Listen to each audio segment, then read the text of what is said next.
How to enable background download on Telegram. Hey everyone, welcome back to the channel.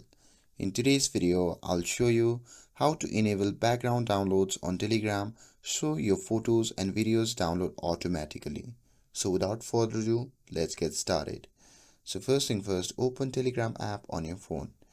And once you have opened it, simply tap on the three dash icon shown in the top left corner of the screen. And from the pop-up menu, simply tap on option labeled as settings. Now once you are in the settings section, simply scroll down and tap on the option labeled as data and storage. Now here on the automatic media download, you will see three options. So just make sure that you have enabled all three options to enable automatic media downloads. And by doing this, it will ensure that Telegram downloads media automatically in background. And if you have a limited data plan, you can keep downloads to set low or medium by tapping on each section. And that's it.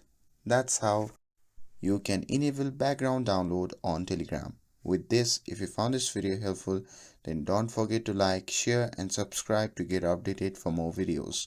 Thanks for watching and I'll see you in the next video.